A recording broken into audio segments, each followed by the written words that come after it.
Tutasoma nafasi tatu. Vuka atufashe. Vuka atatusaidia. Tutasoma igitabo cha Samueli. Katika kitabu cha Samueli wa mbere. Samueli wa kwanza. Ibice 18. 18. Uhereye ku murongo wa mbere. Kuanzia aya ya kwanza. Ugeze ku murongo wa 4. Hadi sura ya 4. Igice cha 18 murongo wa mbere kugeza ku wa 4.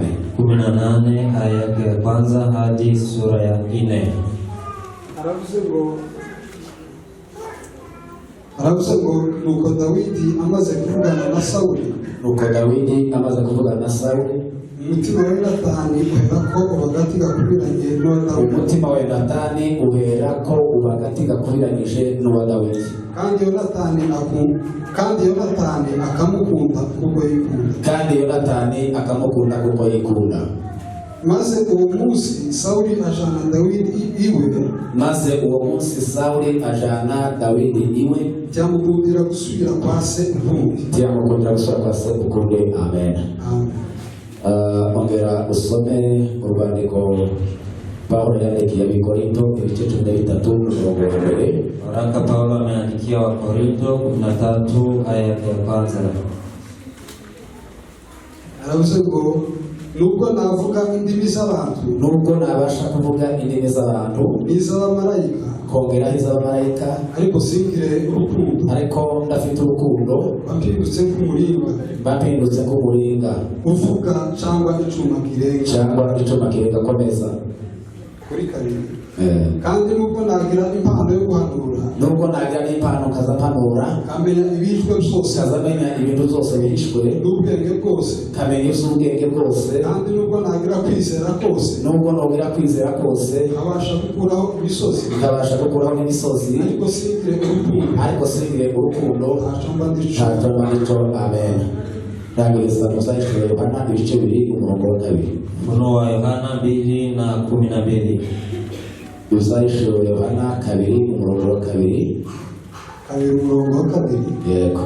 Aravuze ngo nzi imirimo yawe n'umuhati wawe, kandi kamenya umuhati wawe no kwihangana kwawe, kandi nzi yuko utabasha kwihanganira abanyengeso mbi. Ndabizi kuko utoshobora kwihanganira abanyengeso mbi, nuko wagenzuye abiyita intumwa, kandi ndabizi ko uzugenzura abiyita intumwa, kandi atarizo, nyamara atari nazo, ukabona ko ari abanyabinyoma, ndetse ugakomeza kubona ko ari abanyabinyoma. Komeza icyo gice. Uzi kwihangana, kandi warenganijwe izina ryanje, kandi ndabizi ko warenganijwe n'izina ryanje, kandi ntiwigeze ucogora. Ariko rero mfite icyo kugaya, nuko waretse urukundo rwawe rwa mbere. Nuko wibuke aho wavuye ukagwa, wihane. Numara usubire mu murongo wa mbere. Kuko nutabikora zaza uri, jewe ndaje aho uri, hure igitereko kitabaza cawe ahaco, zakura igitereko kitabaza ahaco, nutihana. Amen.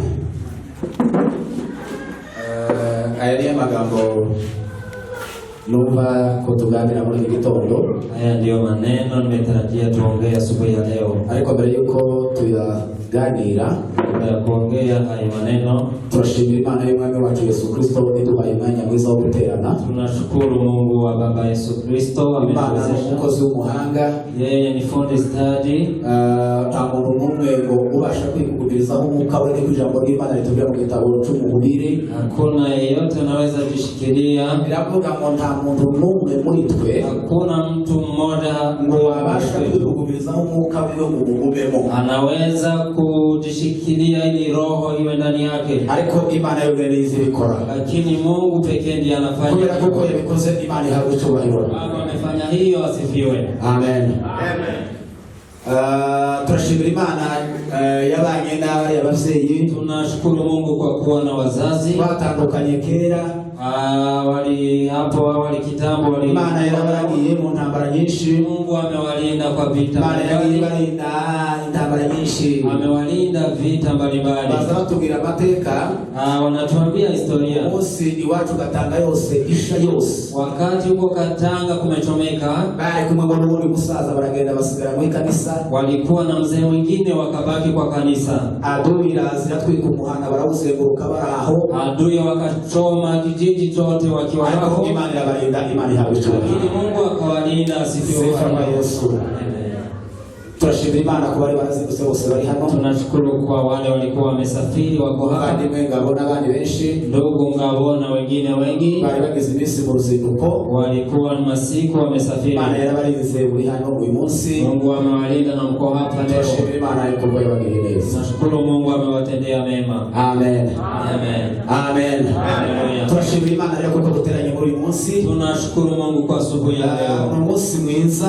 Hii ni siku nzuri. Iyo tuje guterana, tukikuja kukusanyika, iyo tuje mu materaniro, tukikuja kwa ibada, tuba tuje kugira ngo twumve ibifasha amatwi yacu. Tunakuja ili tusaidike kwa yale tubashe kunezerwa, ili tufurahi. Umuntu naririmba twumve turanezerewe, tukiimba tufurahi. Umuntu nagira avuga twumve turanezerewe, tukinena tufurahi. Umuntu nasenga umunezeruze, atakiomba furahi. Umuntu nagira ijambo ryose avuga, kila neno atakalo tamka bibashe kutunezeza kandi bitwubake, biweze kutufurahisha na kutujenga. Tunashukuru Imana rero ko turi muri cyo kibanza cy'Imana. Tunashukuru Mungu kwa hiyo kiwanja. Amen. Amen. Hallelujah. Amen. Ndaganira hejuru y'imbuto imwe. Ataongea juu ya mbegu moja. Imbuto yitwa urukundo. Mbegu inayoitwa upendo. Tugiye kuganira hejuru y'imbuto yitwa urukundo. Tunda la upendo. Urukundo, upendo ni imbuto imwe, ni tunda moja y'Umwuka Wera ya Roho Mtakatifu iza yera, inayozaa kandi igakora imirimo na inafanya kazi. Niyo mbuto tugiye kuganira. Hiyo ndio tunda tutaongelea. Mu mbuto 9, katika tunda 9 abakristo bagomba kwera. Wakristo nafaa watoe mazao. Hariho iyi mbuto yitwa urukundo. Kuna tunda inayoitwa upendo. Amen. Amen. Urukundo, upendo ni ijambo rinini cyane, ni neno kubwa sana. Ushaka kumenya Imana, ukitaka kumjua Mungu, ushaka kumva Imana, ukitaka kusikia Mungu, ushaka kuba umukristo, ukitaka kuwa mkristo, ushaka kuba umwana w'Imana, ukitaka kuwa mtoto wa Mungu, ngomba kugomba gutunga iyi mbuto mu buzima bwawe. Lazima uwe na tunda hili katika maisha yako. Imbuto yitwa urukundo, tunda linaloitwa upendo. Haleluya. Amen. Kandi cyane haleluya. Haleluya. Urukundo tugiye kuganira, upendo tutaongelea, ni ijambo rusange, ni neno kawaida, ariko nawutandukanyaho gatoya, lakini nitatofautisha kidogo. Ari urukundo umuntu akunda rw'inyungu, kuna upendo unaopenda kwa faida. Umuntu ugakundira umuntu kuko umufite mu inyungu, upenda mtu mwingine kwa sababu ya faida fulani. Nta rukundo rurimo, si upendo, ahubwo kurashaka inyungu zimurimo, bali ni faida unataka kwake. Urukundo rumwe rusa gutyo, hiyo ni upendo aina moja. Ari urukundo rwa kabiri, kuna aina ya pili, ni urukundo rw'amaraso bavukana, ni upendo wa damu wa ndugu. Urwo urukundo abantu nabo bakundana, hiyo ni upendo wanaopendana. Ariko surwa dushaka kuvugana, lakini si hiyo tunaongelea. Ni masenge, ni papa, ni mama, ni runaka, huyu ni shangazi, ni mama. Urwo urukundo ruhari, hiyo ni upendo nao, kandi nako rwiza, lakini ni mzuri tena. Amen. Amen. Haleluya. Haleluya. Hariho urundi rukundo, na kuna upendo mwingine baza bita ngo urukundo rwitwa agashesho, naloitwa ni upendo wa kukusanyika, kukutana na mtu iyo rukwikure, kama ingali mbali, iyo agashesho kakikure katarakwegera, kiangalilia mbali uhusiano huo, ukazugira ngo urukundo, unaweza zani ni upendo, ariko ufara rugenda rukwegera, lakini ukikaribia, ugenda uhayureba, ukichunguza, witegereza imbere, unapotazama imirimo yarwo, unapotazama ugasanga si urukundo, unakuta si upendo, ahubwo ni agashesho, lakini ni huyo uhusiano. Kandi ako gashesho, na hiyo kusanyika, hiyo inamalizika, kuko kadafite gakomoka, kwa maana haina, ariko urukundo ngo ntiruzashira, lakini upendo utamalizika. Sifa za Yesu. Amen. Oh, haleluya. Haleluya. Inkundo ziratandukanye. ariko ngiye kuganira urukundo rw'Imana, lakini nitaongelea upendo wa Mungu urukundo rw'abana b'Imana na upendo wa wana wa Mungu, urukundo rw'abakristo, upendo wa Wakristo, urukundo rw'abizera, upendo wa waamini. haleluya, Amen. sifa za Yesu, Haleluya. urukundo Upendo utarugu inyungu. si upendo wa faida. Hariho umudamu umwe, Kuna mama mmoja, bivugwa muri histoire, inasemekana kwa historia, yagiye ku ruzi aja kuvoma amazi, alienda kuchota maji. ngo aje kuvoma, Alipoenda kuchota, asiga yabishije umwana wiwe, akaacha mtoto akilala. noneho yanzu umwana we aryamye mu kengeti mu cyuma, Pale mahali mtoto alikuwa amelala kwa nyumbani, irasha, nyumba ikachomeka. bimare gusha, Ilipochomeka, asanga abantu bose baje iruhande rwa yanzu ko baravuza induru, akawakuta watu wamezunguka nyumba na araza ngo amaze gutura amazi, alipofikisha maji, baramubwira ngo inzu yose yamaze guhinduka umuriro, akamwambia nyumba yote none imechomeka, nta buryo bwo gucishije gutura umwana hakuna reka, namna unaweza ingia na kuchukua mtoto. uwapfuye yapfuye, Acha mwenye amekufa nawe amekufa, ataka kukubura, na wewe tusikupoteze. ariko kuko uwo muvyeyi yari afite urukundo rw'umwana wiwe, Kwa sababu alikuwa na upendo wa mtoto wake, yayitubije icyarimwe, aliamua mara moja, arikukanga ngo muri ba muriro, akakimbia kwa akasura moto, umwana we mu gituza, akamchukua mtoto kifuani, agenda wirukankana, akamkimbiana, ariko ngo arasha umutwe, lakini akamjua kichwa, akachomeka mkono, amaboko n'amaguru, akachomeka mikono, ariko aragenda arahuka, akaenda akamtoa mtoto. umwana ngo yari umwana mutoya cyane, Alikuwa ni mtoto mchanga sana, noneho na hapo kwa muvyeyi ngo baramuvura, mzazi wakampeleka kwa daktari, ariko arakira, na akapona. amen. Bwana Yesu asifiwe. Amen. Nataka kugusia upendo, ariko ngo amaye gukira, lakini alipopona, inkovu z'ubushe ntizazishira, alama za kuchomeka hazikuisha. tubona kano gasitari kitandukya, Si mnaona kastari yako nayo, bazabambwira ngo Isaka yaraniye tumuminegwe mvutse, jogoo amemuuma hapo akizaliwa, irankubita urwara rwanga gukira, ikamuumiza hapo, hata alama ingali sahihi, alikapona. ubabona ko nshaje, Si mnaona amezeeka, ariko kagatrase kaco karaca hamwe, lakini angali na harama ya hiyo jogoo. umuvyeyi arakira, Mzazi akapona, ariko inkovu zose z'ubushe zose araziguma, lakini alama zote zikabaki. umunsi umwe wa mwana wiwe ngo arakira, Siku moja mtoto akapona. bamare gukira, Alipopona, umunsi umwe ngo abaministre, siku moja akawa minister. ngo abe ministre, Alipokuwa waziri, agiye kuja mu birori bikomeye, karibu kuenda waraza abwira mama we, akamwambia mama yake, baramubwira ngo mama, mama, ngiye mu munsi mukuru, mimi naenda kwa sherehe, none ndakwinginze mama, nakusihi mama, tuze muri izo birori, usikuja kwa sherehe, izo ushaka zose ndabiguheza, yale unataka izo nitakupa, ukeneye zose ndabiguha, yale unahitaji ariko ndagusaba kutaza muri izo birori s'il vous lakini plaît, nakuomba usikuje kwa kuko sherehe, ndabonana n'abandi ba ministre, maana nitaonana na abaperezida b'ibihugu bose baraza, president watakuja, none ntugaruke, usirudi, batabona kuri mama wasione ufite izo kovu, na una harama. kumurumva umuvyeyi Akawa na uchunga atekereza uburyo izo kovu zamubayeho, akafikiria vile harama hizo zimekuja, ntiyigera abwira umwana wiwe, hakuambia mtoto wake. umwana aragenda mu kirori, Mtoto akaenda kwa sherehe, ariko ageze hariya ku marembo, alipofika hapo mlango, ugasanga umuhungu we yabwiye abazamu ngo ntibemere kuko yinjira, akakuta ameamuru wazamu wasimuruhusu aingie. iyo nkuru Hiyo historia izivuga ngo inasema muvyeyi agakora agahinda, mzazi akarejea akiwa na huzuni. bavuye mu birori, Walipotoka sherehe, babwira umwana wiwe, akamwambia mtoto, umwana wanje, mtoto wangu, mwana wanje, mtoto wangu, iyo ataba wowe, singekuwa ni wewe, iyo ataba wowe, singekuwa wewe, izi nkovu hizi haramu naona, urabona zose zabaye, hizi haramu naona. uwo mugani Hiyo hadithi uzugererwa n'umwami Yesu, linganishwa la Kristo. uburyo Yesu Kristo yaje, Vile Kristo amekuja, aza mu isi, akakuja duniani gutanga ubugingo bwe, ili atoe uzima wake, kugira ngo twebwe tumwizere tubone agakiza, sisi tuamini, ariko twebwe abantu lakini sisi tukanga kuko aza gutura muri twe, tunakataa, tukamubwira ngo hagariya ku marembo, tunamwambia ntiwinjire uhagariye, usiingie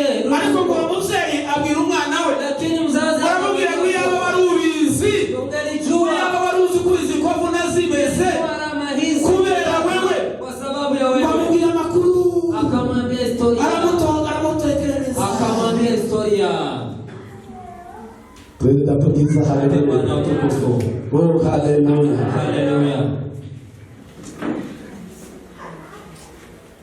Muri zarabuze ko bacunguye. Mwimbaji amesema kwa wale wameokoka, Mutawabe n'imigezo umwami Yesu yambutse. hakuna awezaye kutambua mito Mungu amevuka. Hayashakaje munyaza. Ili anitafutishe mimi mwenye dhambi. Aravuga ngo mubacunguwe bose. Kwa wale wameokoka wote. Mutawabe n'imigezo. Hakuna anaweza Umwami Yesu yagiye yambuka. Yesu amevuka. Tawabe n'ibihanamanga yanyuzemo. Hakuna anaweza Tawabe nyaza ko muzi imbere yaciyemo. Tawabe nyaza mbere izose. tambua hizo. Tawabe yagira kibuga mu rubavu. Tibigeze basobanukirwa icyambaye mawe yambaye ku bwacu. Tibigeze batandukanya ibisumari. Hawajatambua misumari amepigwa. Ariko aravuga ngo nasize icyenda n'ikimero lakini akasema nimeacha kugira ngo nze kugushaka wowe waruzi ili nikutafuta kandi nta kindi cyamuteye kuza kugushaka. Hakuna kimemsukuma kutafuta urukundo rw'Imana yacu. kwa upendo wa Mungu wetu. Bwana Yesu asifiwe. Haleluya. Bwana Yesu atukuzwe. Haleluya. Upendo huo ndio nitaongelea. Yesu ahagucyubahiro. Bwana Yesu asifiwe. Hano twasomye urukundo. Tumesoma upendo bw'abagabo babiri, wa wanaume wawili hano mu gitabo cya Samueli. katika kitabu cha Samueli. Urukundo rwa Yonatani na Daudi. Upendo wa Yonatani na Daudi. Urukundo rwa Yonatani na Daudi. Upendo wa Yonatani na Daudi. Daudi na Yonatani na Jonathan na Sauli pia na Shauli. Reka bakubwire uko Bibiliya ibegereye. Acha niwaambie vile Biblia inavuga ngo Sauli agereranywa na Satani. Nasema Sauli ni mfano wa shetani. Daudi agereranywa na n'umuntu. Daudi ni mfano wa mwanadamu. Yonatani akagereranywa na Kristo mwana w'Imana. Yonatani ni mfano wa Kristo mwana wa Mungu. Ni mumba turimo tuganira. Ukisikia tunaongea. Tukavuga makuru ya Sauli. Tukisema habari za Sauli. Utekereza makuru ya Satani hano mwisi. Ufikiria habari za shetani. Tuvuga Daudi. Tukisema Daudi. Utekereza makuru ya Mkristo wese hano. Ufikiria habari za Mkristo. Tuvuga Yonatani. Sema Jonathan. Utekereza Kristo mwana w'Imana. Ufikiria Kristo mwana wa Mungu. Biblia itubwira iki? Biblia inasema nini?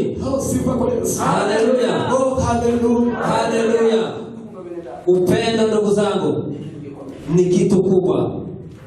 Biblia ngo umunsi Biblia inasema siku moja Israeli ngo binjira mu bibazo. Israeli wakaingia katika shida. Ngo bamaze kwinjira mu bibazo bikomeye. Walipoingia katika shida kubwa. Biravuga ngo Abafilistia barabatera. Wafilistia wakawapiganisha. Bamaze kubatera mu ntambara nyinshi sinzivuga. Katika vita kubwa. Bigera ahantu ngo bacika intege. Wakafika pahali. Bigera ngo haza umugabo witwa Goliyati. Ukakuja Goliyati. Goliyati bakaza batuka mu gitondo na nimugoroba. Ana watusi jioni. Baravuga ngo agira iminsi 40. Akafanya siku. Araza kubabwira ngo mwabagabo b'Israeli. Wanaume wa Israeli. Niba muri abagabo. Kama nyinyi ni wanaume. Nimuzana umugabo umwe. Leteni mume mmoja. Aza turwanye intambara. Ili tupikane na yeye. Nansinda. Akinishinda. Abafilistia tuzahinduka imbata zayo. Tutakuwa watumwa wenu. Kandi namwe nimusinda. Na mimi nikimshinda. Namwe Israeli muhinduka imbata zayo. Na nyinyi Israeli mtakuwa watumwa. Ngo yavuka kare mu gitondo. Asubuhi ya. Ngo yibambuye niko ijambo ry'Imana rivuga. Wa manana Ngo yabivuga. Akisema. Abasirikare bose. Majeshi wote. Intwari zose za Israeli. Mashujaa wote wa Israeli. Bose bakija mu nyobo bagasubirayo. Wote wanaingia kwa mashimo wanakimbilia. Wanarudi. Unajua ni sababu gani wanarudi huko? Ngo nuko bari barasiguwe barakuwa mafuta y'Imana. Walikuwa wametolewa upako na Mungu. Bwana Yesu asifiwe. Bwana Yesu asifiwe. Choma mafuta y'Imana yaonekana rumanukeko. Taji langu upako wa Mungu rudi tena. Amen. Amen. Haleluya. Haleluya. Biblia yatubwira ngo Biblia inasema Daudi waraza. Daudi akakuja. Aza ngo aje kugemurira bene se. Akakuja kuwapelekea chakula ndugu. Wahageze asanga Goliyati karavuga. Alipofika hapo akakuta Goliyati. Daudi bavuga ibintu bitatu bikomeye. Akasema mambo matatu makubwa. Sifa za Yesu. Daudi bavuga ibintu bitatu bikomeye. Daudi akasema mambo none. Kuanzia leo. Wewe mgenanga ya Imana. Kuanzia wakati nimekugeza n'uyu munsi. Mpaka siku ya leo. Imana nyamenye. Mungu nimemjua. Imbaraga zayo. Nguvu zake. Gukomera kwayo. Ukubwa wake. Sijaona umuntu tukimana muri abara. Mtu mwenye anaweza tusi Mungu na aishi. Uri yakaratukimana. Yule anamtusi Mungu. Na makabatuka. Na nyinyi anawatusi. Mwamara mwese. Na nyinyi mnainama. Mwese mukatiteka mukatuza. Na mnanyamaza mnatulia. Nimeshangaa mimi Daudi. Hapo jambo la kabiri. Akasema neno la pili. Haleluya. Amen. Oh, haleluya. Haleluya. Sifa za Yesu. Sifa za Yesu. Baba alikamwambia ni makuu ya kanisa. Akasema acha niwaambie maneno. Njema zake kwa nyamaswa zimeze kama yake. Wanyama wakikuja kwangu kama Ukumuza Mungu na kwa hizi ni nyamaswa zimeze kama yake. Mnaniona kuna wanyama wengine kama imana yaje. Mungu wangu. Kwa njema sababu ya nataifitichize. Ninamwamini. Natairingie. Bado ninamwamini. Natafika baraka zikomeye. Nguvu zile. Zitera. Simba inakuja. Inamchukua na ninamnyang'anya. Hata dubu ni hivyo. Je, Mfilistia mwenye hajatahiriwa yeye hatakufa kama mmoja wa wanyama hao? Bwana Yesu asifiwe. Bwana Yesu asifiwe. Sifa za Yesu. Amen. Akawaambia neno lingine. Yesu ashimwe cyane. Bwana Yesu asifiwe.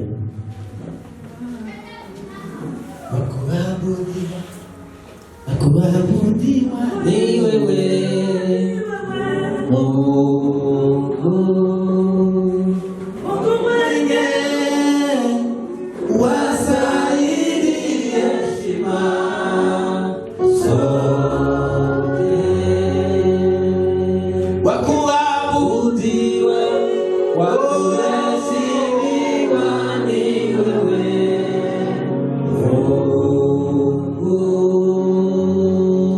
Mungu mwenye nguvu, wastahili heshima zote. Haleluya. Haleluya. Nakamwambia vile data. Acha niwaambie ndugu zangu, Mambo twenda tuwaidusega ni kuhubiri. ni sababu gani tunaomba? Tunakuja kuomba, Tukaza mahitaji. tunaleta mahitaji, Tukaza kugira Imana ngo Mana. tunamwambia Mungu, Zarenti zatugoye. Dore indwara ziratumaze. Dore ibibazo biratumaze. Dore abarwayi baratumaze. Nizo duhoramo. Tuzohora kwibwe gusa nta Mana izamanuka. Ariko igihe tuzavuga ishimwe ry'Imana. Tukavuga icyubahiro cy'Imana. Tukavuga gukomera kw'Imana. Tukavuga imbaraga zayo. Imana izisanga muri aya mashimwe. N'Imana izadusubize. Mungu atajibu. Oh, haleluya. Haleluya. Bwana Yesu asifiwe. Haleluya. Hamadira abantu mu mahitaji. Hakuna Mungu hajateremka katika mahitaji. Hautaona Mungu. Hautaona Mungu kwa mahitaji yale unayo. Nakuambia, Abantu bose babonye Imana. wale watu wamemwona Mungu. Babonye Imana mashimwe. Wamemwona kupitia Babonye shukrani. Imana mu guhimbaza. Wamemwona Babonye kusifu. Imana mu kwiramya. Wameona Babonye Imana mu kwisingiza. katika Babonye Imana mu kuvuga imbaraga zayo zikomeye. Babonye Imana mu kuvuga imirimo y'Imana. Babonye Imana mu kuvuga ibitangaza by'Imana. kutamka miujiza ya Mungu. Bityo genda tuzubona Imana. Hiyo ndio wakati unaomuona Mungu. Bwana Yesu atakatifu. Bwana Yesu asifiwe. Bwana Yesu asifiwe. Bwana Yesu asifiwe sana. Haleluya. Tuzabona Imana ngo zabiza amasoso. Tumuona Mungu. Haleluya no kubona Imana we. Hiyo yambatana. Imana twayibonye umunsi duhamagara. Mungu tumuona. Imana twayumvise umunsi tuyisanga ziratumva. Imana twayumvise umunsi yagendagenda muri twe. Imana iba muri wewe kandi igendera muri wowe. Mungu y'amashimwe. Katika shukrani. Mbere y'amaso y'Imana. Katika mbele za Mungu. Mana tuzayibona ngo twazayo Mungu. Hatutamwona Mungu kwa maana tumezawa. Mana tuzayibona ngo dufite amapasiteri n'amamodoka. Ama tuna viwanja na Imana magari. twayibona ngo twayishima. Mungu tumemwona wakati Imana twayibona twatwihimba. wakati tunamwabudu. Twayibona twatwishima. Wakati tunamsifu. Twayibona twatuvuga imirimo yayo ikomeye. Wakati tunasema Tukamanga bamwana baje mukije n'iseri nyanja. sema Mungu amewavuta. Imana ikavuga ngo kuri barabimenyewe. Mungu anasema wamejua hiyo. Sifa za Yesu. Amen. Oh, haleluya. Haleluya. Tukamanga bamwana badukijirwa abamusi. Tunasema Mungu ametuponya magonjwa. Imana ikavuga barabimenye. Mungu anasema Tukamanga ametuponya. bamwana ushimye. Tunasema Mungu Kuko asifiwe. umunsi watuliza intambara. Kwa maana umetulinda Imana kifo. ikavuga barabimenye. Mungu anasema Tukamanga amejua. bamusi Imana. Hii siku ile Ushimye kuba kuya mu kabare. umenitoa Ushimye katika kuba kuya mu ndaya. umenitoa Ushimye katika kuba kuya ha. umenitoa Imana ikabimenye kabango ni ukuri Mungu barabimenye. anajua, anasema Imana ikagaragara ikaboneka. Mungu anajidhihirisha. Sifa za Yesu. Amen. Sifa za Yesu. Haleluya. Daudi na Jonathan. Daudi alipomaliza kufanya hayo, Biblia inasema Goliathi akakuja. Alipofika akasema habari tena, akawatusi tena.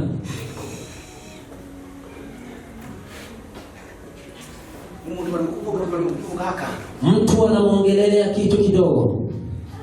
Amen. Haleluya. Bwana Yesu atukuzwe. Haleluya.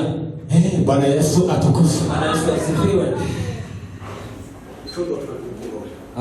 Hitaji langu tuwe na upendo. Mtu anasema uende na mimi niende.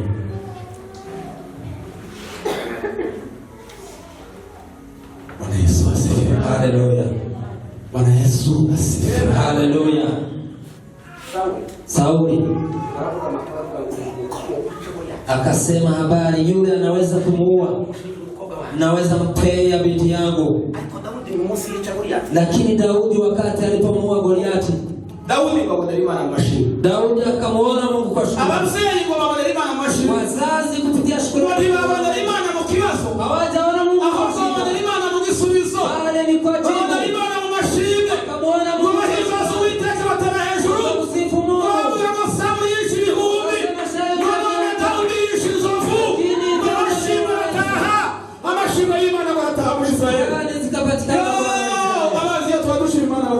Wakati tunashukuru ukitaka kumtisha adui, ukitaka kumtisha na adui tunaweza usimame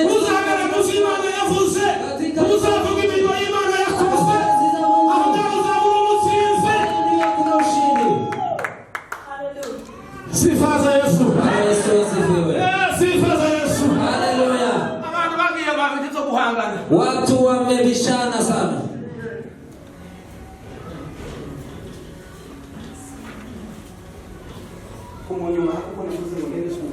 Mnaweza niheshimu kwa maana mimi nimenyosha mguu juu ya mwingine.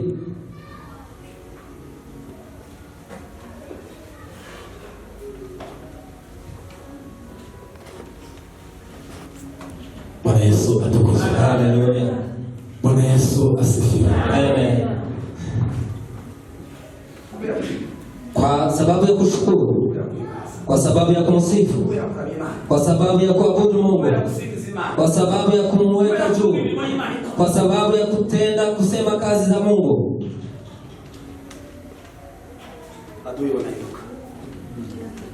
abanzi barazuka. Adui watainuka. Abanzi bazaboneka. Ukisimama katika shukrani zako, nuhagarara mu mashimwe y'Imana, ukisimama katika kumtukuza Mungu, nuhagarara mu gusingiza Imana, ukisimama katika kumwabudu Mungu, nuhagarara mu kuramya Imana, ni lazima adui watainuka. Ni ngombwa ngo abanzi bahaguruke. Lakini hata wainuke, ariko nubwo bahaguruka, hata wainuke, nubwo bahaguruka, na tuwa vizuri watashindwa. Sababu nimesimama katika shukrani za Mungu, sababu nimesimama katika kumtukuza Mungu. Sifa za Yesu. Simama katika kumtukuza Mungu, simama katika maabudu, simama katika kumwamini Mungu. Bwana Yesu atukuzwe. Haleluya. Haleluya. Amen. Ichanga kutoka kwa mashindi. Taji langu tusimame katika shukrani za Mungu. Jonathan na Shauli. Shauli ni baba yake na Jonathan. Jonathan ngo amenya neza ko Daudi ahagaze mu mashimo y'Imana. Jonathan akajua vizuri kwamba Daudi yuko katika shukrani. Sauli nawe aho kubitambua. Na Sauli baadaye bavuga ngo rekaje bugufi ili aseme ni nyenyekevu. Yababa mojewe ndahanganye. Akasema mimi ndisubiye.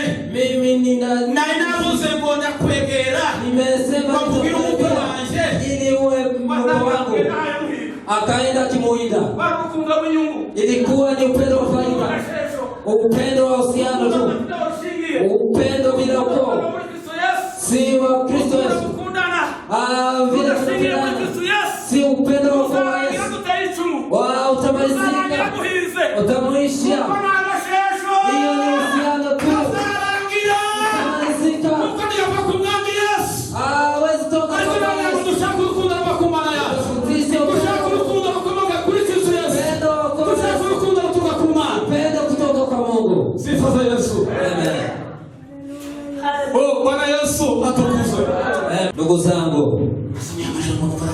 Nimesoma maneno haya nikasikia wewe. Lakini nikasema wacha tuchangie haya. Bwana atukuzwe. Amen. Kwa sababu ya mama. Sauli akatoka hapo kwa sababu ya faida. Kwa sababu ya faida. Huyu ni mtoto.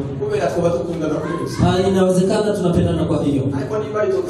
Lakini kama ni hiyo msingi, hiyo tamalizika nikimuinda ama niwinde. Kwa sababu ni faida. Lakini tukipendana upendo wa Kristo. Sifa kwa Yesu. Amen. Bwana Yesu asifiwe. Bwana Yesu asifiwe. Bwana asifiwe. Haleluya. Oh, Yesu ahabishwe. Yesu asifiwe.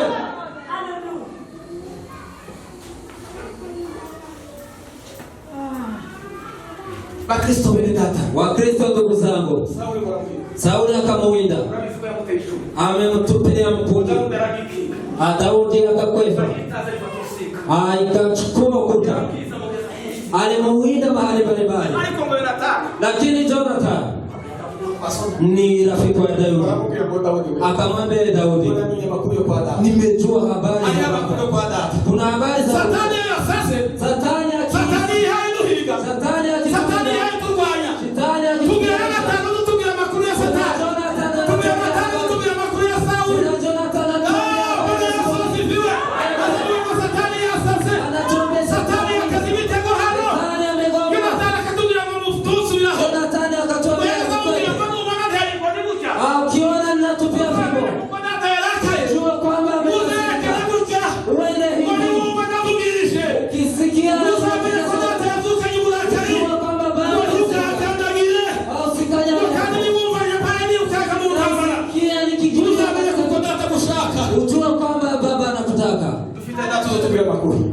baba anatuambia habari. Bwana Yesu asifiwe. Amen. Tuna baba anatuambia habari. Anatuambia habari na shetani msipite hapa. Haleluya. Amen. Kuanzia siku hiyo Jonathan na Daudi wakawa kama mvutano. Kama unapenda Mungu, ona mambo matano Mungu anafanya. Bwana Yesu asifiwe. Bwana Yesu asifiwe. Mambo matano Daudi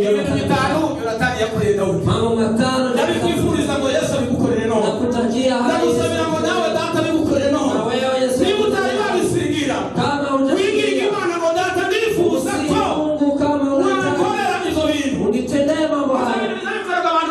Hiyo mambo inatendewa watu yule anasimama katika upendo. Ndio wanapewa hivyo. Jonathan jambo la kwanza amefanya.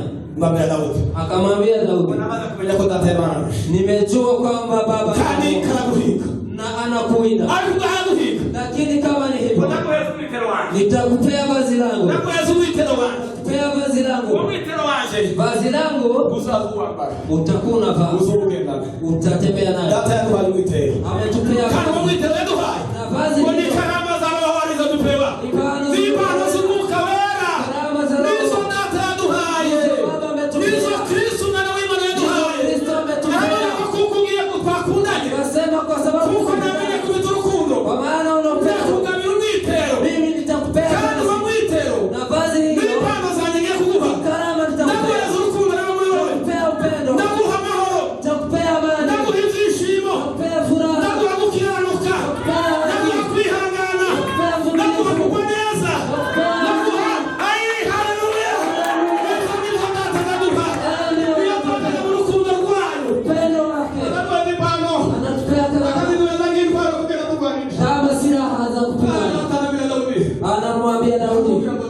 akamwambia Daudi, najua nakupenda. Ndio hivyo ilikuwa ni upendo kama vile ninavyopenda. Kama ninakupenda kama vile ninavyopenda, nitachukua vazi langu. Nitachukua kwa karama zangu, kwa vipaji vyangu nilivyo. Na wewe nitakupea. Na wewe utatembea nayo. Na wewe utatembea nayo. Kama adui akikupigana akikuta una vazi lako, akikuta una vazi lako, hakuna mahali Karama za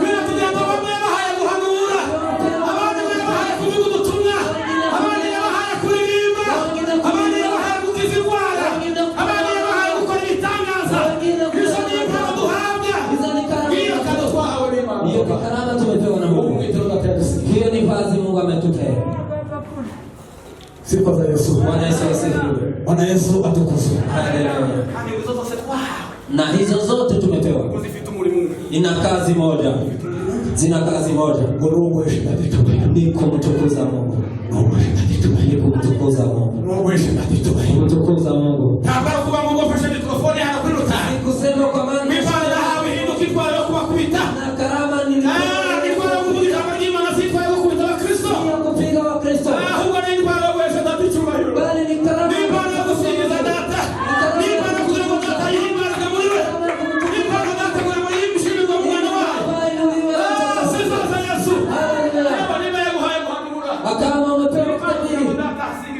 ni kwa sababu Mungu atukuzwe.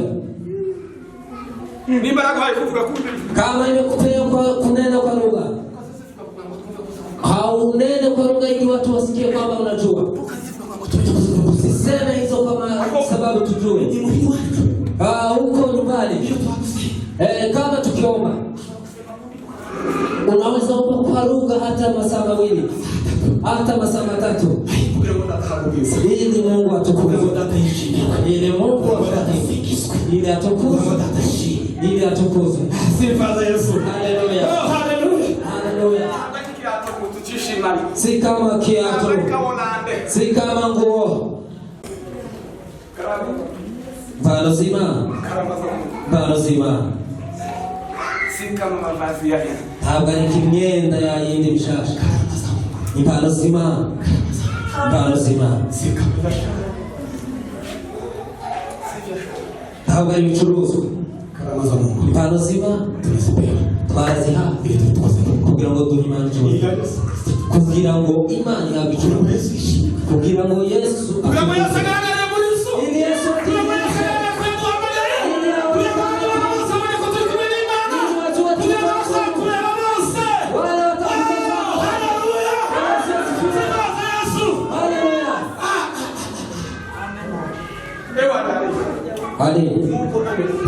imana yako haimba kugira ngo abakristo bose bakaye, kugira ngo badose banairobi, kugira ngo amahanga y'isi kufirisha Kristo agaragaza yaweza kumtukuza Kristo aliyedalia wase kugaragaza imana iri muri wewe. Sifa za Yesu. Amen.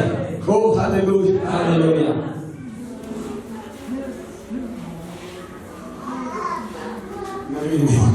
Naje nabo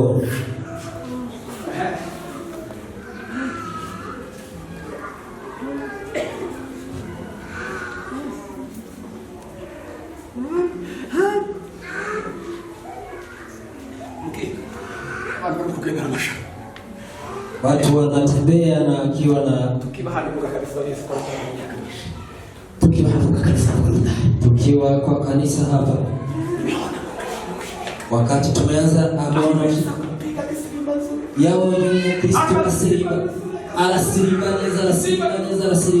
lakini nikaona twajaga katapika tukurawe, tulikuwa na hiyo ilikuwa nyekundu akapasua hiyo, akasikia akachukua msumari, unasikia hiyo ni silaha ya kujitukuza, hiyo ni karama ya kujitukuza,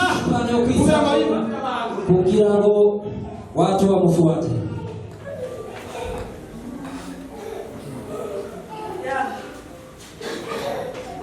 hayo zote zitaisha, Kanzu zose zitarangira, zose zitarangira, zitaisha zote. Lakini Mungu awasaidie. Jonathan akampea basi. Jonathan katika siku hizi tarehe 18 umusihi Mungu umwambie Mungu nataka vazi la Jonathan, na tena ukipewa vazi na shangaa Wakristo wanasema tambua karama yako.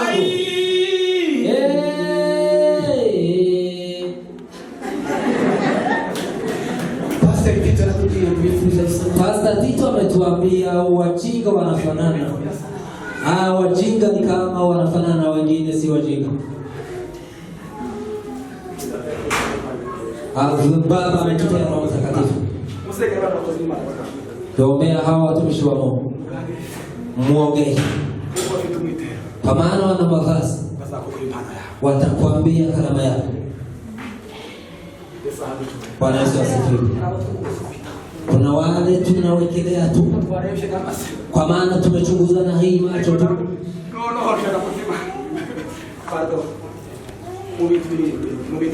Katika mambo 10. Katika mambo 10 yanayoongea kuhusu uongozi. Nayoongea kuhusu uongozi. Ujilinde kuongelea mtu kwa ibada. Mnajua Bwana ni rafiki yangu. Na kumwambia neno. Na ilikuwa ni nzuri.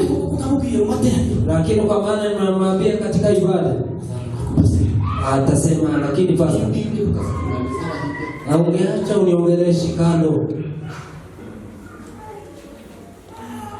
Bwana Yesu atukuzwe. Amen. Bwana Yesu atukuzwe. Haleluya. Naomba siku ya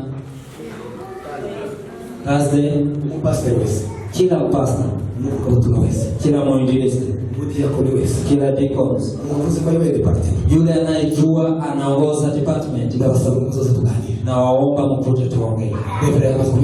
Reverend amesema haya, na wasiki kusikose mtu. Amen. Amen. Bwana Yesu asifiwe. Haleluya. Kitu cha pili, neno la pili, Jonathan haya Daudi. Jonathan amempea Daudi, akampea vazi. Akampea vazi. Vazi na koti ni tofauti. Koti ni kama vile wamama wanaweka kikwembe moja na kingine, na ana ingine tena ya kuweka huko. Lakini hiyo koti ni ile unajifunika. Ni ile unajifunika. Israeli walikuwa wanavaa kanzu na wanakuwa na ingine nyuma ya joho, na wanavaa nayo, na unazani mikono ingie ndani. Lakini unaona ni sifa za Yesu. Data ni pale kwa hayo. Lazima hayo amepea kama koti nzuri. Akamwambia Jonathan, kwa maana wewe ni rafiki yangu, sitakupea koti tu, nitakupea hata na alipopea vazi. Vazi ni nini? Katika Waebrania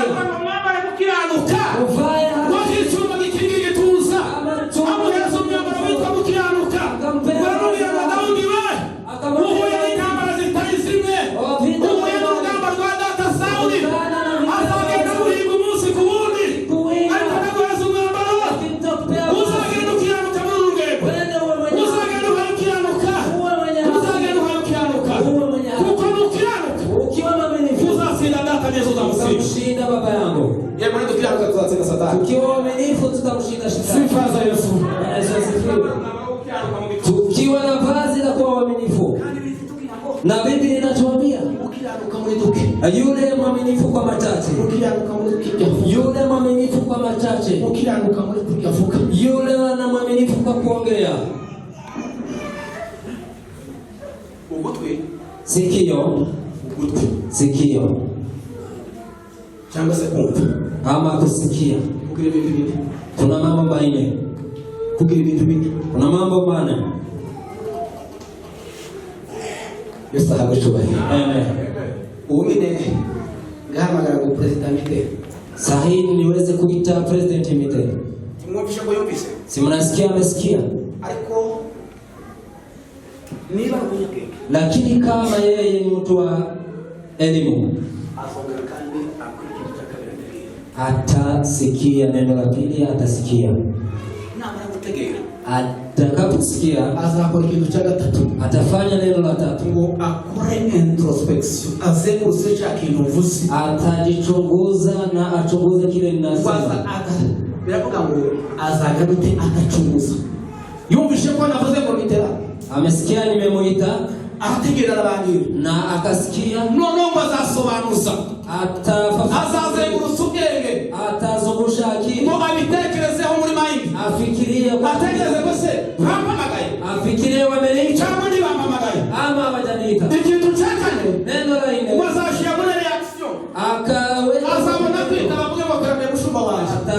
kazi. Na ile bitazorompa magari. Amekuja mchungaji. Ariko umuntu utazifite ubwenge. Lakini yule hana. Bazamuhamagara ngo bitera. Wanamwambia mtera. Akamaza yiruka ngo warumpa magari. Anakimbia umeniita.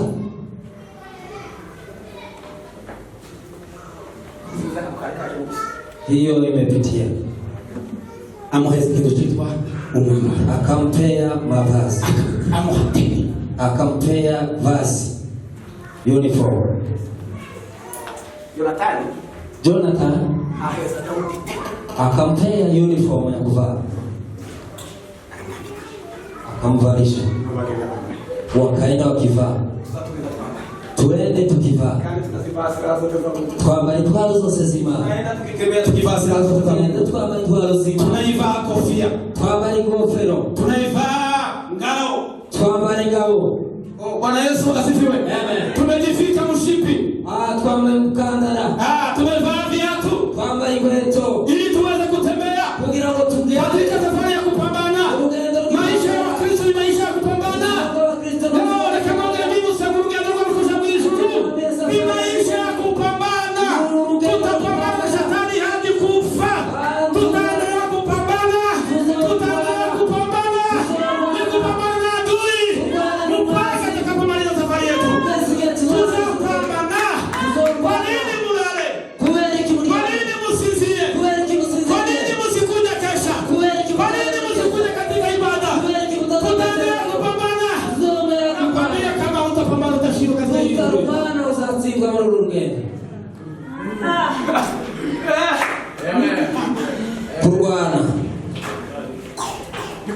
Kurwana. Nukurwana. Tunapambana na nini? Turwana ni Turwana ni vitu vitatu. tunapambana na ulimwengu huu. Turwana ni isi. Ulimwengu huu una mambo. Iyi si. Katika ulimwengu kuna mambo. Hari ibintu Na mambo haya tuyashinde. kandi bose bisaba Tunapambana na mwili huu. turwana n'umubiri. Katika mwili huu. Umubiri. Ni lazima tupambane na mwili. Ngomba turwana n'umubiri. Tunapambana na shetani. Turwana na Satani. Maadui watatu ambao tunapambana. Abazi watatu. Maadui watatu wakubwa. Maadui watatu wakubwa. Abazi watatu.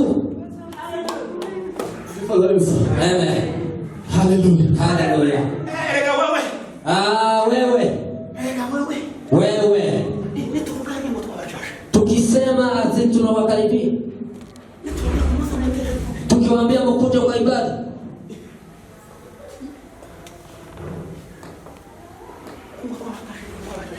Tumewakaribia, tumesema, tumeongea mambo mengi. Iwe ni chuki.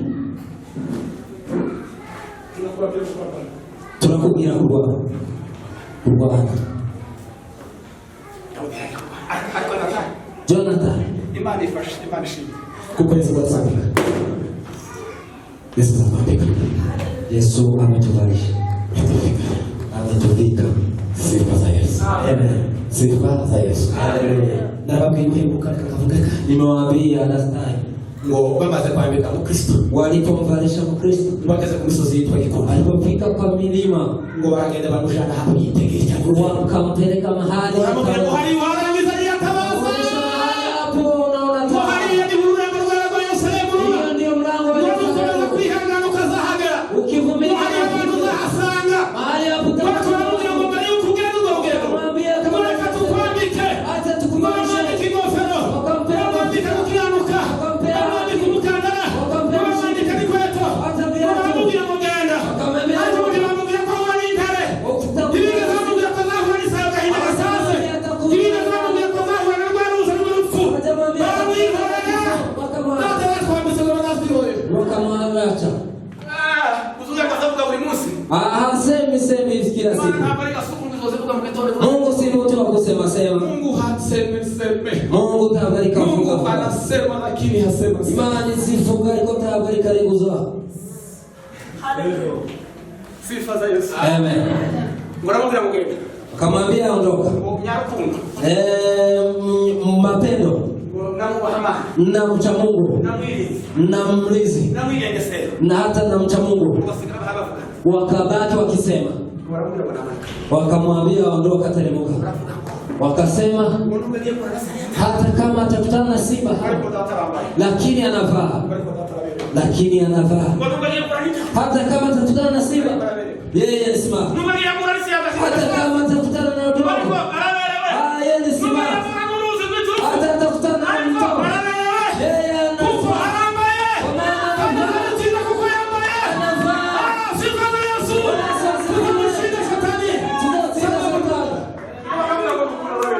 Anasema kwa sababu yeye anaangaa, tembea unaangaa.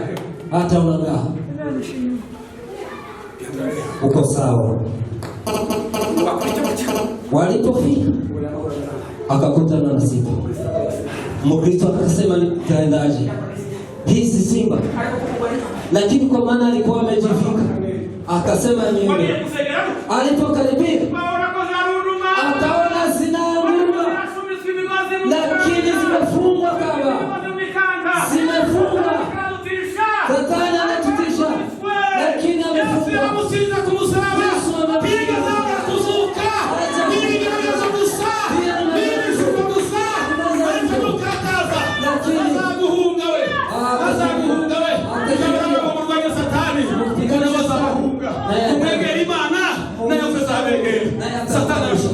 Satani amefungwa. Satani amefungwa. Akapita. Alipopita mahali hapo karibu akakutana na Apolo. Akamkuta amejaa njia. Akamwambia Mkristo, unatoka hapo unaelekea wapi? Natoka katika ulimwengu wa kuangamia naelekea Sioni. Unajua ni mimi mfalme wa kondoo. Unaenda unaniacha. Kristo akamwambia, hata nikuambie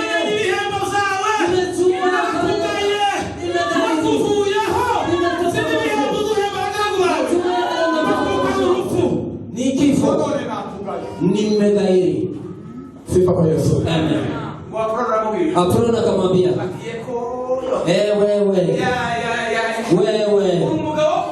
wewe ni mwanaume wa kugairi. Juzi umesinzia katika maimbo na umepoteza kitabu alikuwa na ukapenda ukataka na unasema siku ile unasema Mkristo akasema ya Apolo wavuze maki lakini mangu lakini Mungu wangu mambo yote. Ona utakutana ndio. Akafika. Akajaa njia. Mkristo akaona hakuna ingine. Kwa moyo. Wao ndugu zako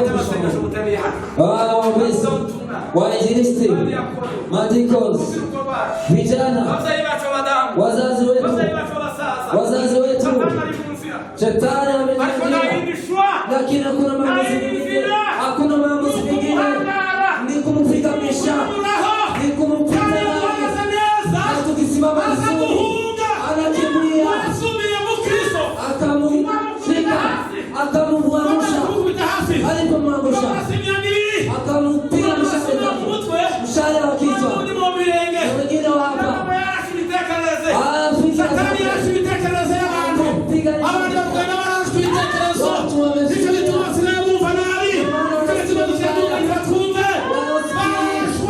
wamepigwa mshale, wamepigwa mshale katika dhamiri, wamepigwa mshale katika dhamiri, wamepigwa hata miguu. Utumwa isokiukoga tugenda utuma bwiza barokigiranye, lakini Mkristo alipoanguka akachukua kisu, silaha yake akampiga, kwa maana alikuwa ameenda kifaa. Alienda kifaa. Mambo alikuwa zote ziba. Kugira mwana atinde Satani. Akamchoma. Apolo akampiga mabawa. Akaenda. Akamwambia kwa msitifu juu yangu. Nikianguka nitasimama. Nitaongeza na safari yangu. Akamwacha. Walipofika mbele akakuta mahali kuna udongo. Alipofika hapo alikosa mahali pa kukanyaga. Katika kombe hilo alisikia sauti. Amesikia sauti. Yumvishije. Iyo muntu ari muri icyo gikombe. Ukiwa katika Asa yumva amajwi. unasikia sauti. Kwa majwi hayamubwira. Sauti ikimwambia ngo tukimana. Akimwambia mtu tukimana wifi. Tusi Mungu kufa. Ariko mwingi imbere. Inalipofika mbele. Kwa kumubwiriza ubutumwa hakuna. Kia mwinjili. Mukamubwira ngo mukristo we. Anamuita Mungu. Ngo witegereze hasi. Ngo kuna mawe ya kupitia.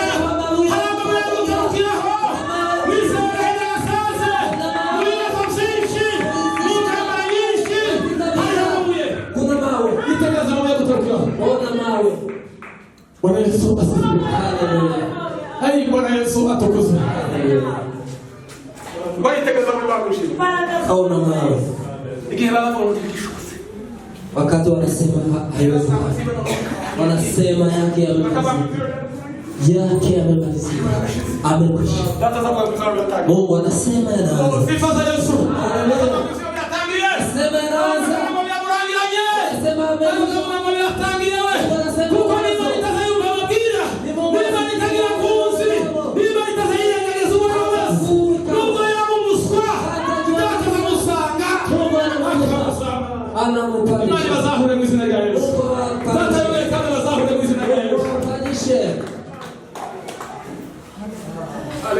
Hallelujah. Hallelujah. Alipofika mahali nirudi kwa Daudi, akasikia sauti. Akasikia sauti hapo ngamo. Akasema, je, hata niko kivuli cha mauti, na Mungu anaweza kugeuza leo asubuhi alfajiri. Oh, chiza kizarasa wishimana utu bitabemunesha tambagizwe barore ngobera asiri yotose misambaziteka. Sifa za Yesu. Ureba tuhatukanamu. Mlango tunaingia. Hatuendi tukipapasa, tunaenda tukijibika. Amuheze kitu cha tatu. Akampea kitu cha tatu. Waramubwira ngo yiko tuzitwaze. Amwambia ndiyo silaha hii kisu. Reka niho utekanubwira ngo yiko tuzarwanisha. Hii ni silaha utapigana nayo. Amuheze kitu cha tatu. Iyo twaro. Hiyo silaha. Iyo kota yamuhaye. Hiyo kisu amepewa. Ushobora kuisoma mu gitabo cy'Efeso. Katika Waefeso ibice bitandatu kamanukaho. 6 usoma mu gitabo cy'Abakolosayi. Kolosiani ibice 3:16. 3:16. Soma kusoma Rwanda kwa Paulo yandikiye Timotheo rwa kabiri. Baraka Paulo amenye. Ibice 3:16. Avuga ngo mutware ikote y'ijambo ry'Imana. Ikote y'ijambo ry'Imana. Ngo niyo muzabasha kurwanisha. Sobeni ikote turwanisha. Turwanisha bene wacu. Turwanisha n'amagambo.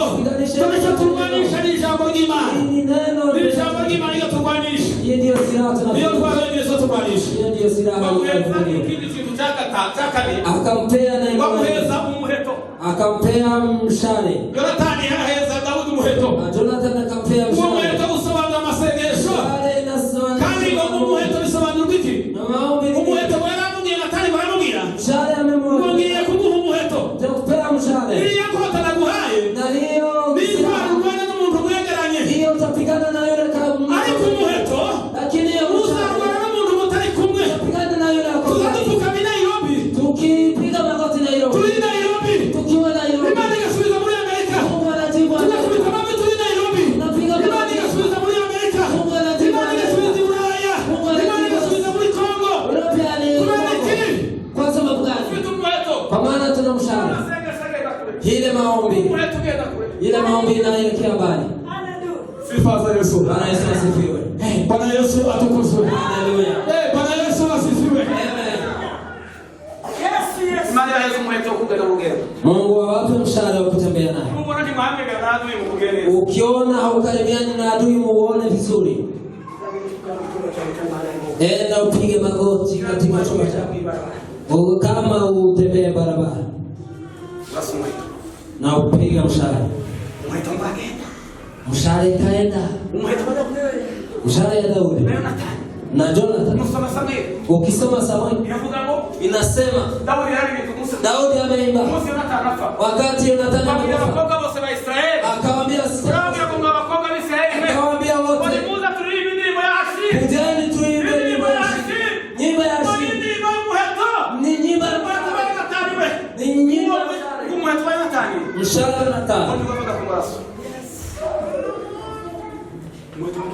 Mstari wa 45. Ulikuwa ukinyonya damu.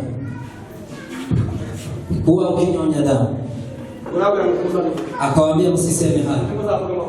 Msiseme gati. Msiseme wa Kristo. Ndugu zangu, kwa nini mnasema hayo? Nini nasababisha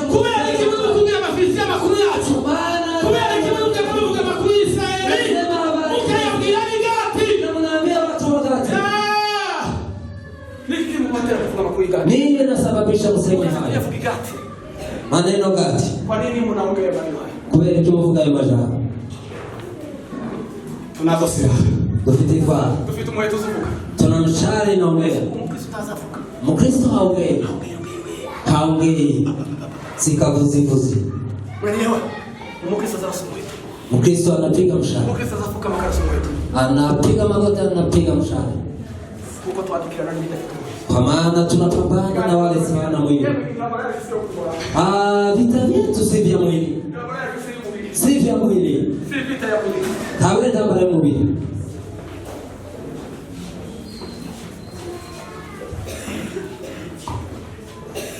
Si vita ya mwili. Hawenda mbele mwili. Ni vita vya kiroho. Na vita vya kiroho nataka kuomba upigane ukivaa silaha. Akampea jambo la 5. Akampiga mshipi. Mshipi ni ukweli. Billy Graham amesema mtu akipiga magoti na kuomba anaweza tumikisha malaika. Wakati unaomba vizuri unaweza tumia unaweza amuru malaika wakuja wakupiganie kwa sababu umepiga magoti. Petro kwa mfasha Herode kwa mshamuzi umeshaanza kunezeza Wayuda kama mfate akasema hata na kama yangu mfate na mshamuzi hata nimweke kwa watu tunafuka wanasema Wakristo wakapiga magoti malaika akateremka akakuja kama mshasuka tokea amka toe mkitaka kufungua yale yamefungwa vaeni silaha hizi 5. Paulo amesema nini? Paulo amesema nubwo nagira indimi z'abantu, hata kama niwe na lugha ya wanadamu, nubwo nagira indimi z'abamarayika, hata ninene kwa lugha za malaika, nubwo navuga indimi z'abantu, hata niseme lugha za watu, nubwo navuga indimi z'abamarayika, pia ninene kwa lugha za malaika, nubwo namenya kuhanura, hata nijue kutabiri, nubwo namenya kumenya ibintu byose, hata niwe na ujuzi wa kufunga kuzimu n'iby'umusozi, nijue ya kuzimu na yale ya kuzimu, lakini isipokuwa na upendo hiyo ni kama debe. Nubwo wagira ngo kwizera ko hata uwe na imani, nubwo natange zofite zose, hata nitoe mali yangu, aramuga roje uganje kitanga na mimi nijitoe, kitanga gatwikwa nijitoe wala ko ndafite urukundo, lakini kama aramuga ndachoza Maria hiyo ni kama debe. Nubwo namenya kuvuga, hata nijue nubwo namenya guhanura, nijue kutabiri, nubwo namenya indimi zose, nijue nubwo namenya ibyo mu ijuru, nubwo namenya ibyo mu isi, ariko ndafite urukundo zose ntacyo za Maria. Nubwo nokwemera kwitanga hata nijitoe, ndafite ubutunzi bwanjye bwose bakaguheza bakene, ariko ndafite urukundo ntacyo za Maria. Arabanga urukundo, upendo. ikintu cya mbere, Neno la kwanza urukundo, upendo, urihangana unavumilia. ariko yewe bebe kavuga ngo ndabishoboye Acha nikuongelee pale. ubu ndashaka kunyihanganira. Bwana Yesu atukuzwe. Amen. Bwana Yesu asifiwe. Haleluya. Upendo Utuma muri baraza kwihangana. lisababishe kuwe na uvumilivu kati yetu, Vitu ya tano. kwa maana sisi tuko watatu, Maini sita. tuko na mafikira tofauti Gutanga ibitekerezo. na yule na maoni yake, Ibitekerezo bitandukanye. lakini hivyo kutofautishana maoni Icyo tuma tutihanganirana. hiyo haisababishi tusiwe na uvumilivu. Ibyo zarabayingo. Si uvumilivu, ingawaje tunadanganya Wakristo. Amen. Amen. Amen. Icya kabiri, Neno la pili, urukundo rugira neza. upendo una wema. Upendo Rugira neza. na kutenda mazuri. Hari umugore wari ufite Kuna yule mama alikuwa na witwa Dorcas. alikuwa ni Dorcas. Uyageze gire raporo neza. Alikuwa akifuatilia Umunsi mazuri. umwe ararwara arapfa. Wakati mmoja akaungua. abapfakazi bose baraza Wajane wote ngo batangira kurira bavuza induru wakaanza kuravuga ngo dore ineza ya Dorcas, wakasema dore imirimo yiwe, dore imirimo yiwe, matunda yake, dore imirimo yiwe. matendo yake. Bwana Yesu asifiwe. Haleluya. Yewe kuvugira neza tuweze kuhamia. Tenda mazuri utupee ushahidi. Wagira neza. Akafanya vizuri. Pendo hauna fitina. Hauna fitina. Upendo hauna fitina. Ewa Kristo wakuelekea mbinguni. Kubera iki mufite ishari mu mitima. Rindira igihe cyawe Imana izagusubiza. Rindira isaha yawe izagera. Bwana Yesu asifiwe. Haleluya. Bwana Yesu atukuzwe. Amen. Upendo haujisifie. Upendo hauzani mabaya kwa wanadamu.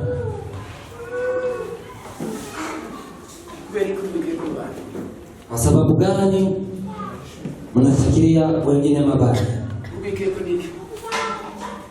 Iyo mnashukuru ni rukundo rwaragabanutse. Rukundo rwaragabanutse. Ukiona tunasimama na ndugu Kwa sababu upendo umepungua. kubera ko urukundo rwashize Tazama tunamuongelea vipi? mukagira ngo ko turavuga ari ntabwo ari tuba tuvuga ko turavuga ibintu bisanzwe Sababu upendo umepungua. kubera ko urukundo rwashize. Tazama lugha moja. Atasema unamwongelea, alikuwa wanasegenya. Tukabika urukundo bene data. Mungu atufurahishe upendo. Sifa za Yesu. Amen. Upendo Nasomye muri ile jambo ry'Imana. nimesoma katika Biblia nyingine, verse nyingine Ile jambo ikasema ry'Imana bavuze muri kinzika. haina chuki. Muza kwita katuka. Upendo hauna chuki. Kidole kwa kingine. Acha niwaambie, mbinguni tunaelekea, si mbinguni ya ndugu zetu, si mbinguni ya Wanyamzeshi, si mbinguni ya Wanyamulenge, si mbinguni ya Wakongo, si mbinguni ya ni mbingu ya Mungu. Bwana Yesu asifiwe. Mbingu ya data. Ni mbingu ya mbingu. Hapo tugani mbingu ya data. Hadi tunaelekea mbingu. Kitu chote kinashindikana nikizinjira. Kile kitu hakijamfurahisha kitaingia. Bwana Yesu asifiwe. Chuki.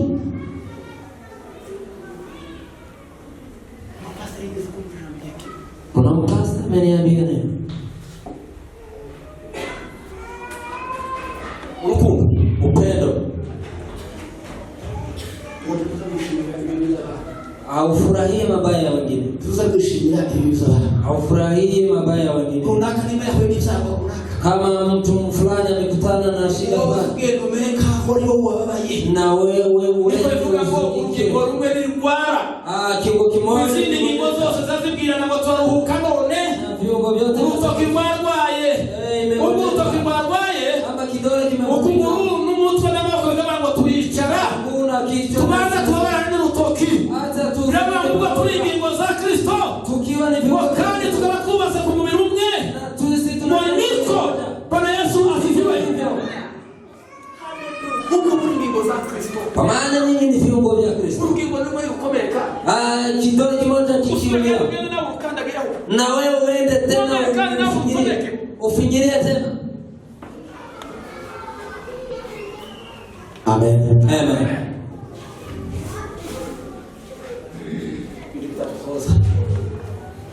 Urukundo.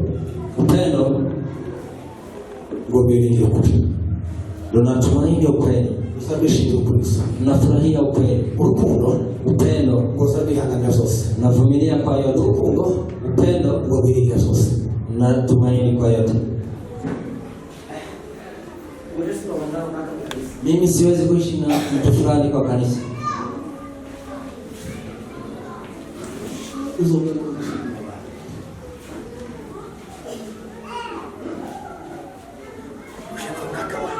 Mimi fulani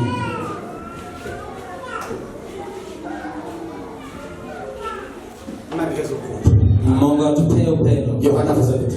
Yohana amesema nini? Yandikia ituru ya Efeso. Akawaandikia Waefeso Alikuwa Patmo. akiwa Patmos. Yandikia matorero yenu. Aliandikia kanisa saba. Kama mjeo Yohana mweneso. Akamwambia mimi Yohana ndugu Umusangi amakuwa lugano. nayochangia Mungu analikuwa Patmo.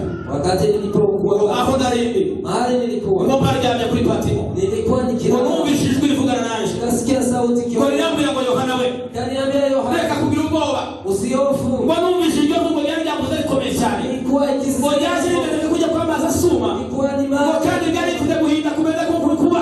kama mgurumo wa Mwumvisa ni kuitazi meza kufuye. nasikia nikaanguka kifua. Walikondia kuza kuona. Lakini nilipoona Ngomba umuntu. kaona mtu Mwana shida kiganza. akaniwekelea Mwana Yohana we. akasema Yohana. pale tika Ngoja ninafuki. nilikuwa ninakufa. Mbona ndio biko? Njoo mimi ni mzima na mimi ni mzima. Mbona ni mwana waje? Ona mtoto wako. Ufuatane makuru yake. Shika habari hizi uandike. Uandike ibiho. Uandike mambo yako. Uandike bizaza. Yale yatakuja. Uandike bizako ikiwanyo. Na yale yatakuja. Ngoja tunakuwa ni ibiho. Nilipoona Uandike matora ya moyo wa Efeso. uandikia kanisa saba ya. Bwana yambia ngo. Akaambia Bwana Yesu atukuzwe. amen.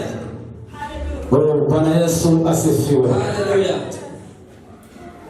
Haleluya, haleluya. Haleluya. Akaandikia Simuri. Akaandikia Pergamo. Tuatira pia. Sardi pia. Na Laodikia. Akaambia Efeso. Mimi nakujua. Kanisa la Efeso lilikuwa ni ajabu. Kanisa la Efeso tunasema neno moja limekosekana. Yohana amewaambia Efeso, najua kazi zako, najua matendo yako.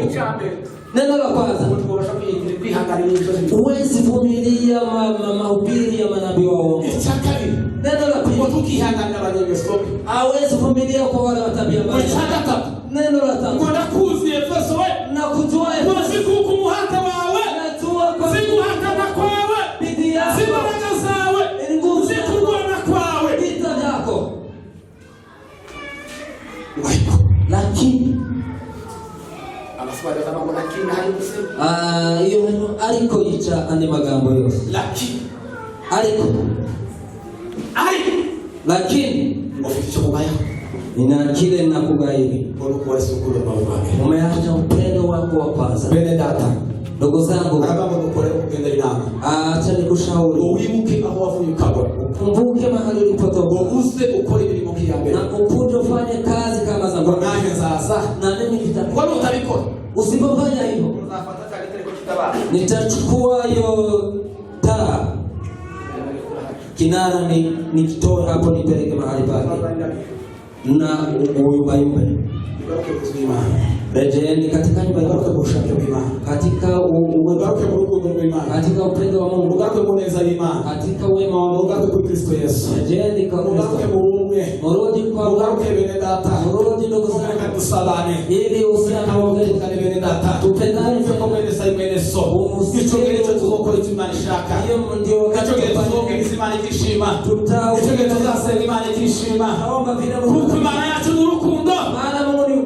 Bwana Yesu asifiwe.